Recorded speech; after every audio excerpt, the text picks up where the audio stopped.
بسم اللہ الرحمن الرحیم الحمد للہ وحدہ والصلاة والسلام علی من لا نبی بعدہ اما بعد۔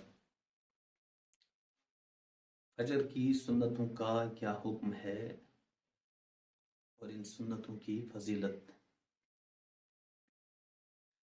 دیکھیے، فجر کی فرض نماز سے پہلے 2 رکعت نماز سنت ہے۔ یہ تمام سنتوں میں سب سے زیادہ مؤکد ہے۔ حدیث کے اندر ان کی بڑی تاکید آئی ہے۔ ایک حدیث میں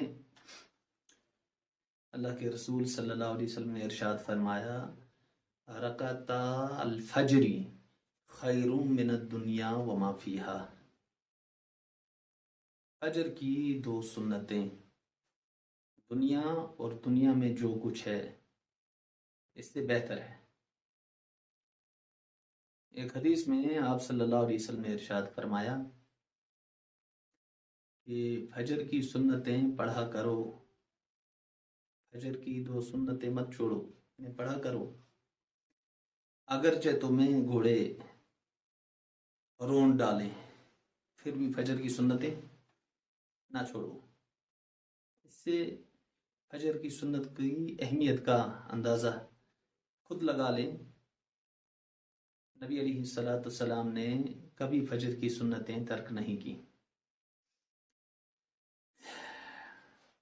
اگر کوئی شخص فجر کی جماعت شروع ہو جانے کے بعد مسجد میں حاضر ہوا تو کیا کرے؟ اگر کوئی شخص فجر کی جماعت شروع ہو جانے کے بعد مسجد کے اندر حاضر ہوا،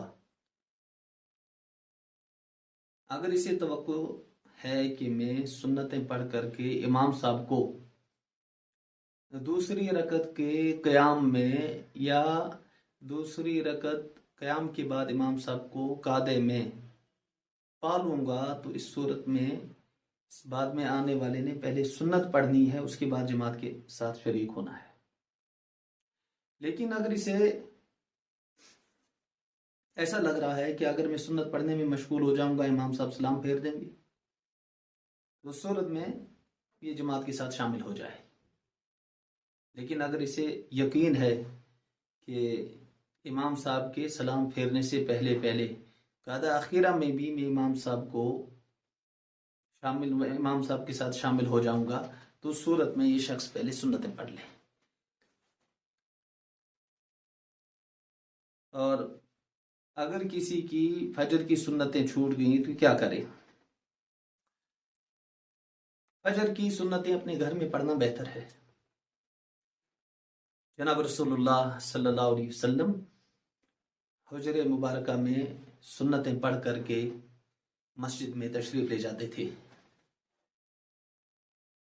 اس لیے اگر کوئی شخص اپنے گھر نزدیک ہے، وہاں سے فجر کی سنتیں پڑھ کر کے آتا ہے، یہ باعث ثواب بھی ہے اور نبی علیہ السلام کی سنت کی اتباع بھی ہے۔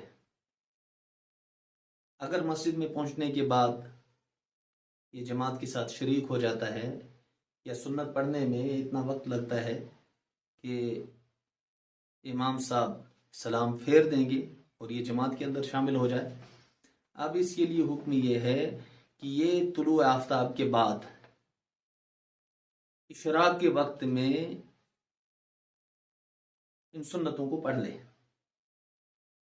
اگر کسی آدمی نے فجر کی سنتیں چھوڑ کر کے جماعت میں شرکت کی اور امام صاحب کے سلام پھیرنے کے بعد فوراً فجر کی سنتیں اس نے پڑھنا شروع کر دیں، اللہ کے نبی صلی اللہ علیہ وسلم نے اس سے منع فرمایا ہے۔ اس لیے فجر کی فرض کے بعد ان سنتوں کو نہیں پڑھنا ہے، بلکہ طلوع آفتاب کے بعد اشراق کے وقت میں ان سنتوں کو پڑھنا ہے۔ فجر کی نماز میں فجر کی سنتوں میں کون سی سورتیں پڑھی جائیں؟ فجر کی سنتوں میں اکثر آپ صلی اللہ تعالیٰ علیہ وسلم پہلی رکعت میں سورہ قل یا ایھا الکافرون اور دوسری رکعت میں قل ھو اللہ احد پڑھا کرتے تھے۔ ابو ہریرہ رضی اللہ تعالیٰ عنہ روایت کرتے ہیں کہ جناب رسول اللہ صلی اللہ علیہ وسلم فجر کی سنتوں میں پہلی رکعت میں سورہ قل یا ایھا الکافرون اور دوسری رکعت میں قل ھو اللہ احد، مغرب کی 2 سنتوں میں بھی آپ صلی اللہ علیہ وسلم سے قل یا ایھا الکافرون اور قل ھو اللہ احد پڑھنا ثابت ہے۔ اس کے علاوہ وتر کی نماز میں آپ صلی اللہ تعالی علیہ وسلم پہلی رکعت میں سبح اسم ربک الاعلی، دوسری رکعت میں قل یا ایھا الکافرون اور تیسری رکعت میں قل ھو اللہ احد پڑھا کرتے تھے۔ بلکہ ایک صحابی روایت کرتے ہیں اللہ کے نبی صلی اللہ علیہ وسلم عمرے سے فارغ ہونے کے بعد مقام ابراہیم پر تشریف لائے۔ آپ صلی اللہ علیہ وسلم نے آیت تلاوت فرمائی وَاتَّخِذُوا مِن مَّقَامِ إِبْرَاهِيمَ مُصَلًّى۔ اس کے بعد آپ صلی اللہ علیہ وسلم نے 2 رکعت نماز پڑھی، پہلی رکعت میں قل یا ایھا الکافرون اور دوسری رکعت کے اندر قل ھو اللہ احد۔ اس لیے پہلی رکعت کے اندر سورہ کافرون اور دوسری رکعت کے اندر قل ھو اللہ احد پڑھنا یہ افضل ہے اور بہتر ہے۔ اگر گھروں میں عورتیں بھی جماعت کے ساتھ نماز پڑھنا چاہیں کیا اس کی گنجائش ہے؟ گھر کے اندر عورتیں اگر جماعت کے ساتھ نماز پڑھنا چاہیں اس کی گنجائش ہے، لیکن عورتوں کی جماعت شریعت کے اندر نہ ہی مطلوب ہے نہ ہی مقصود ہے۔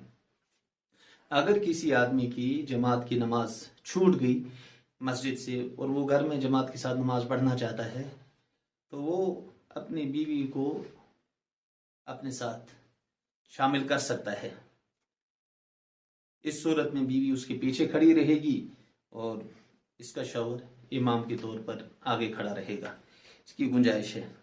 جن عورتوں سے پردہ ہے ان عورتوں کو جماعت میں شامل نہ کرنا بہتر ہے، ان عورتوں کو اپنے گھر کے اندر بھی جماعت میں شامل نہیں کرنا چاہیے۔